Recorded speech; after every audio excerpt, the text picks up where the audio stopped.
Assalamualaikum warahmatullahi wabarakatuh. Pada Bapak Ibu guru yang berbahagia, kali ini kita akan sama-sama mempelajari pembelajaran berdiferensiasi.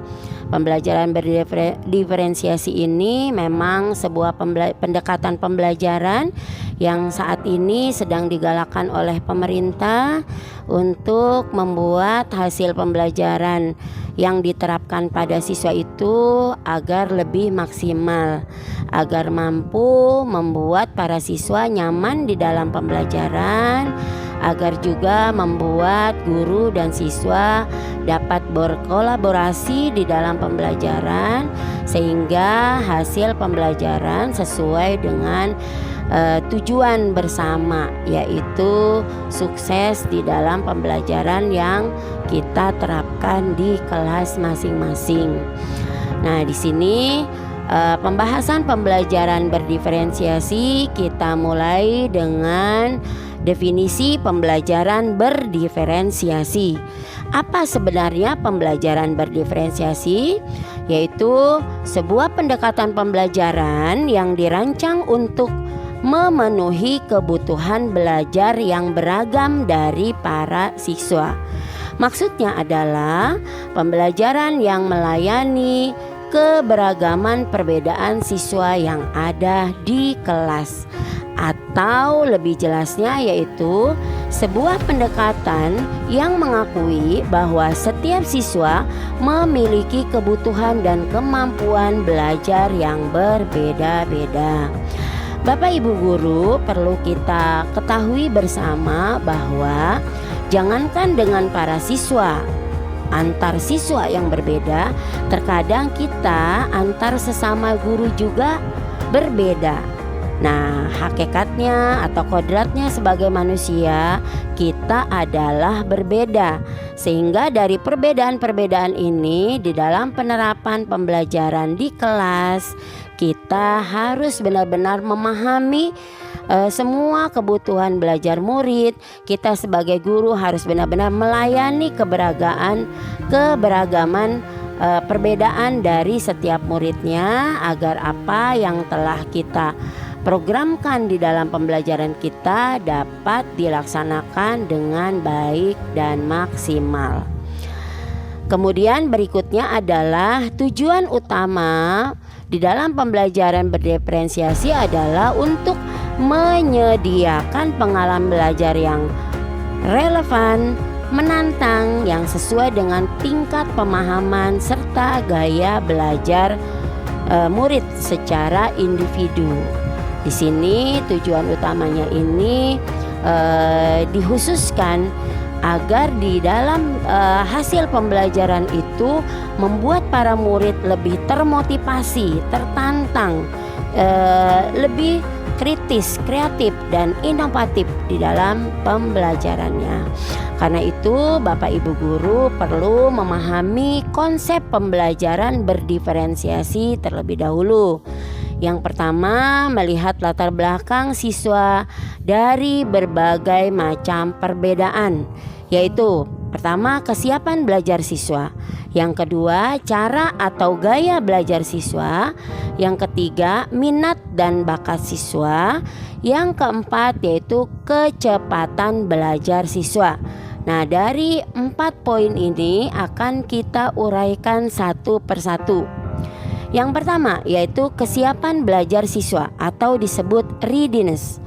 Nah, kesiapan belajar siswa ini harus Bapak Ibu pahami bahwa setiap siswa memiliki pengetahuan awal yang berbeda. Karena itu kita terlebih dahulu harus membuat atau melakukan tes awal, tes diagnostik. Tes diagnostik ini harus kita berikan setiap awal pembelajaran atau setiap materi baru yang akan kita berikan kepada siswa. Kita lakukan tes ini untuk mengukur kesiapan belajar siswa.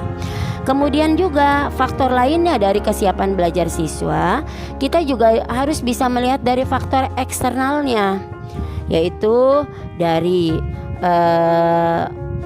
dari mana siswa itu berasal. Misalnya dari status ekonomi siswa, dari sosial siswa, dari cara bergaul siswa, atau misalnya ketika siswa itu di kelas tiba-tiba dia melamun atau termenung, tidak termotivasi belajar.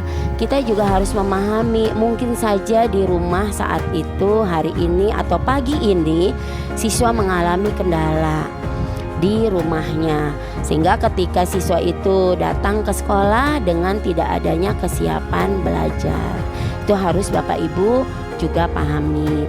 Berikutnya yaitu cara dan gaya belajar. Nah, cara dan gaya belajar gampang saja karena kita sudah ada linknya untuk mengukur gaya belajar siswa. Nah, nanti sebagai seorang guru kita harus juga memahami bahwa setiap siswa memiliki cara belajar efektif yang berbeda.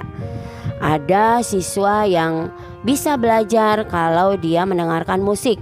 Ada siswa yang mandiri, ada siswa yang harus berkelompok, ada siswa yang visual, audio, dan lain sebagainya. Ini cara belajar mereka yang efektif itu berbeda-beda. Agar nanti kalau kita benar-benar memahami cara belajar efektif mereka, kita tidak memaksakan. Kalau misalnya ada siswa, Bu, saya harus belajar sambil mendengarkan musik, ya tidak masalah, asalkan tidak mengganggu KBM di dalam kelas. Berikutnya yaitu minat dan bakat siswa. Kita tahu dari hasil tes minat dan bakat, kita akan ukur itu dan akan kita lihat setiap siswa memiliki minat dan bakat yang berbeda-beda. Bapak Ibu juga perlu ketahui bahwa antara minat dan bakat itu memang memiliki definisi yang berbeda. Kalau minat itu diharuskan atau diwajibkan sekali adanya motivasi, adanya dorongan eksternal dari luar, bisa dari orang tua, bisa dari teman, atau juga memang benar-benar bisa dari guru, supaya minat belajar siswanya itu bisa bertambah, ya. Sedangkan kalau dari bakat, memang itu karunia yang diberikan oleh Tuhan, oleh Allah Subhanahu wa Ta'ala. Siswa yang memiliki bakat akan mudah mereka menampilkan bakat-bakat tersebut sehingga bakatnya menjadi maksimal. Nah, sekolah dan guru juga orang tua ini harus memberikan ruang dan waktu pada siswa agar mereka dapat memaksimalkan bakatnya. Kalau mereka bakat di seni, berarti orang tua seyogianya harus memperhatikan bakat seni apa, apakah menulis, melukis, bernyanyi, dan lain sebagainya, ya. Nah, bagi siswa yang telah memiliki bakat kemudian dapat dorongan eksternal yang baik sehingga muncul minat yang baik dari bakat tersebut, itu hasilnya pasti akan lebih maksimal lagi. Selanjutnya, kita juga harus memahami kecepatan belajar siswa. Ya, ini diukur dari daya intelijensi siswa. Nah, daya intelijensi biasanya di sekolah-sekolah itu sudah ada tes-tes EQ dari BK. Dari tes-tes intelijensi itu diberikan kepada wali kelas dan diketahui oleh guru bahwa setiap siswa memiliki daya tangkap yang berbeda. Itu tidak boleh disamakan. Karena itu seorang guru seyogianya memberikan pemahaman pembelajaran yang berlebih kepada setiap siswa yang berbeda itu. Kalau mereka memiliki kecepatan belajar atau daya tangkapnya yang lemah atau yang kurang, dia tidak hanya kita berikan waktu belajar di kelas, mungkin juga kita berikan contoh-contoh lain melalui video pembelajaran, melalui PPT kita dan lain sebagainya, supaya mereka dapat belajar bukan hanya di rumah, bukan hanya di sekolah, tetapi juga dapat belajar di rumah, yaitu belajar sepanjang hayat. Selanjutnya di sini, misalnya kita lihat contoh dari pembelajaran mengarang. Nah, pada pembelajaran mengarang ini kita lakukan tes awal atau tes diagnostik di sini. Kita dapat mengetahui apakah siswa memahami konsep mengarang, seberapa besar konsep mengarang yang mereka ketahui, ada berapa jenis karangan yang diketahui oleh mereka, dan bagaimana mereka mengembangkan kalimat-kalimat itu menjadi sebuah paragraf yang akhirnya utuh menjadi sebuah karangan. Nah, di sini Bapak Ibu juga perlu melakukan tes diagnostik sehingga nanti ketika ada teks yang akan dipelajari, mereka sudah siap dan kita juga sudah tahu kemampuan awal dari mereka. Kita analogikan saja seperti ini Bapak Ibu. Kita lihat bahwa tidak semua siswa memiliki ukuran baju yang sama. Apalagi kalau kita lihat sekarang, walaupun di dalam satu kelas memiliki umur yang sama, tapi berat badan yang berbeda, maka ukuran bajunya juga berbeda, begitu ya. Dari ukuran baju yang berbeda ini tidak boleh kita paksakan satu ukuran. Itu pun akan terjadi Bapak Ibu ketika kita memberikan materi pembelajaran kepada para siswa. Jadi ada materi yang siswa dapat cepat, ada juga materi yang kita berikan siswa lambat. Itu harus benar-benar kita pahami analoginya seperti itu. Atau kita harus juga paham filosofi yang mendasarinya, bahwa setiap siswa pada dasarnya memiliki kekuatan di bidang masing-masing. Kalau di mengarang tulisan secara prosa, narasi, eksposisi dan lain sebagainya, mereka tidak mampu, maka seyogianya Bapak Ibu guru bisa menampilkan hal yang lain. Karena di sini siswa memiliki kekuatan dalam bidang-bidangnya. Misalnya kalau dia tidak bisa mengarang secara prosais, dia bisa mungkin mengungkapkannya langsung dalam bentuk berita, atau juga dia bisa dalam bentuk bermain peran, dialog dan lain sebagainya. Selanjutnya kita filosofikan bahwa setiap siswa memiliki bidang yang butuh untuk dikuatkan. Nah, bidang yang butuh untuk dikuatkan itu berbeda-beda Bapak Ibu. Pelajaran kita mungkin sama, yaitu pelajaran kita bahasa Indonesia. Tapi dari konten yang kita pelajari itu tidak mutlak pada satu tema saja. Ini bisa berbeda-beda. Kalau dia menyukai olahraga, maka kita harus berikan tema olahraga dan tema-tema yang lainnya yang mereka inginkan atau yang mereka sukai. Karena sesungguhnya setiap siswa memiliki bidang yang butuh untuk dikuatkan, yang disukai, yang dibanggakan. Seperti itu Bapak Ibu ya. Berikutnya poin ketiga, yaitu setiap otak siswa itu unik seperti sidik jari atau fingerprint. Nah, di sini nanti akan saya infokan video bagaimana otak manusia dalam merespon situasi dan kondisi yang mereka miliki. Misalnya contoh sederhananya saja Bapak Ibu, ketika kita sebagai seorang manusia melihat bahaya di depan, begitu. Misalnya kita sedang jalan, ada anjing yang datang ke kita, gitu. Kalau kita takut, kita akan lari, gitu. Tapi kalau kita tidak takut, maka kita tidak akan lari. Nah, itu ada khusus nanti video pembelajarannya yang akan saya berikan. Kemudian kita pahami filosofinya bahwa tidak ada waktu yang terlambat untuk belajar, bahwa belajar itu sepanjang hayat.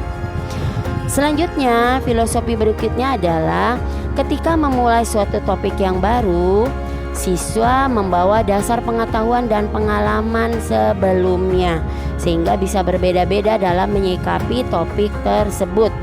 Kalau dia langsung suka pada topik itu karena memang dia membawa pengalaman yang baru itu sesuai dengan apa yang dia miliki, maka tentu saja para siswa itu akan semangat. Ya, berikutnya adalah emosi, perasaan, sikap itu sangat berpengaruh di dalam belajar. Jadi kita juga harus memang benar-benar memahami kondisi siswa. dalam melayani kebutuhan belajar murid. Ketika kita di dalam pembelajaran ada siswa yang salah, tentu saja kita tidak samaratakan semua siswa itu salah, ya. Itulah pentingnya kita memahami situasi dan kondisi siswa. Kemudian kita pastikan bahwa semua siswa dapat belajar. Semua siswa memiliki kesempatan untuk belajar, karena memang hakikatnya kita ditakdirkan atau diberikan oleh Tuhan Yang Maha Esa itu adalah kemampuan. Tinggal bagaimana kita mengasah kemampuan tersebut sehingga kemampuan kita itu lebih bermakna. Berikutnya adalah setiap siswa punya cara dan waktu belajar yang berbeda-beda. Kita juga tahu bahwa ada siswa yang waktu belajarnya itu sambil bermain, ada siswa yang waktu belajarnya lebih tepatnya di malam hari misalnya, atau di pagi hari. Nah, itu harus kita pahami seperti itu ya Bapak Ibu. Berikutnya ini filosofi yang mendasari dari bagaimana siswa dapat merespon pembelajaran, bahwa ada otak manusia itu terbagi ke dalam 3, yaitu neokorteks. Di sini adalah pengetahuan nih, pemahaman. Ada otak limbik, ada di sini sosial emosional, dan ada otak yang namanya basal ganglia, yaitu di sini adalah otak reptil. Nanti di video pembelajaran lebih jelas lagi ya Bapak Ibu guru. Kemudian setelah itu, setelah pemahaman yang kita pelajari dari diferensiasi ini, kita dapat mengetahui dan dapat menyimpulkan bahwa pembelajaran berdiferensiasi bukan berarti harus memberikan pembelajaran yang berbeda pada setiap siswa, tetapi pembelajaran yang kita berikan itu, layanan pendidikan yang kita berikan itu harus sesuai dengan kemampuan siswa. Jadi pembelajaran berdiferensiasi itu harus lebih fleksibel. Guru dituntut harus memiliki berbagai macam strategi yang akan diberikan yang sesuai dengan kondisi siswa di kelas saat itu.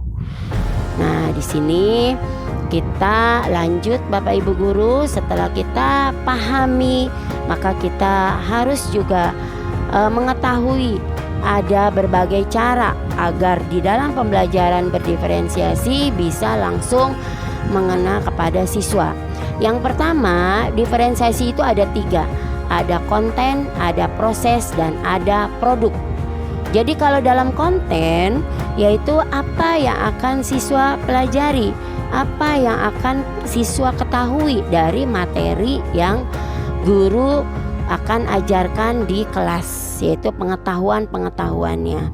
Kemudian kalau dari proses di sini, bagaimana cara murid mendapatkan informasi melalui proses apa? Apakah murid itu mendapatkan informasi dari video pembelajaran, dari internet, atau dari membaca buku, atau dari informasi yang langsung diberikan kepada guru? Ya, diberikan kepada guru murid-murid tersebut, sehingga murid-murid tersebut mudah untuk mempelajarinya. Kemudian di sini ada produk. Nah, ini diferensiasi produk ini adalah hasil dari konten dan proses yang sudah dilalui oleh para siswa di dalam pembelajaran tersebut, maka menghasilkan produk. Nah, produknya ini nanti akan didemonstrasikan di kelas oleh para siswa. Bisa dalam bentuk video, bisa dalam bentuk ringkasan, infografis, atau bisa dalam bentuk komik. Nah, produk-produk ini juga disesuaikan oleh kemampuan siswa. Itulah fungsinya Merdeka Belajar. Jadi siswa dapat menggali seluruh potensinya secara maksimal dengan merdeka sesuai dengan kemampuan yang mereka miliki.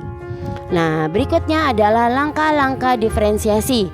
Yang pertama asesmen awal atau tes diagnostik, yang tadi di awal sudah dikemukakan bahwa sebelum materi itu dipelajari oleh siswa, sebelum materi itu disampaikan oleh siswa, oleh guru kepada siswa, maka guru perlu melakukan tes awal atau tes diagnostik. Kemudian dari tes ini memiliki tujuan pembelajaran, dan siswa sebagai pembelajarnya disesuaikan dengan konten dan prosesnya. Kemudian asesmen produknya itu seperti apa sampai kita melakukan asesmen sumatif ya atau tes akhir. Nah, di sini Bapak Ibu prosesnya harus kita lakukan bersama-sama sehingga nanti hasilnya akan menjadi lebih baik. Jadi Bapak Ibu kita simpulkan bahwa keberhasilan pembelajaran berdiferensiasi terletak pada bagaimana guru memiliki data tentang kesiapan belajar siswa, gaya belajar, minat, bakat, dan kecepatan belajar siswa. Nah, contohnya di sini kita dapat ilustrasikan Bapak Ibu. Kita harus tahu cara diferensiasi dengan melalui ada siswa yang memiliki kelompok belajar yang konkret, yaitu dengan benda konkret secara visual. Mereka tidak akan memahami atau sulit memahami materi kalau tidak konkret gitu, tidak nyata gitu Bapak Ibu ya. Kemudian ada juga yang secara visual, kalau itu bisa melihat dari video pembelajaran atau juga secara langsung, yaitu kelompok yang mandiri. Nah, disinilah variasi-variasi yang harus kita lakukan agar diferensiasi dapat terlaksana, agar para siswa dapat belajar dengan nyaman, aman, dan bahagia. Nah, oleh karena itu saya akan menyimpulkan hasil materi ini yang akan guru lakukan untuk menyiapkan proses pembelajaran berdiferensiasi melalui 3 sentra ini. Yang pertama, sentra dalam bentuk konkret, artinya siswa akan memahami konsep materi secara nyata yang dapat dilihat, dipegang, dan dapat disimulasikan. Yang kedua, sentra visual, yaitu siswa akan memahami materi dengan melihat ilustrasi gambar, foto, atau video.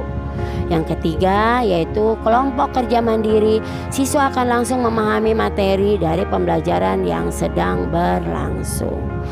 Nah, dari situ ada beberapa pertanyaan yang nanti sama-sama kita bedah bersama. Yang pertama adalah apa yang akan guru lakukan saat memulai pembelajaran berdiferensiasi. Yang kedua, kendala apa yang dihadapi oleh guru saat menerapkan pembelajaran berdiferensiasi. Yang ketiga, bagaimana pembelajaran diferensiasi dapat memenuhi kebutuhan belajar murid.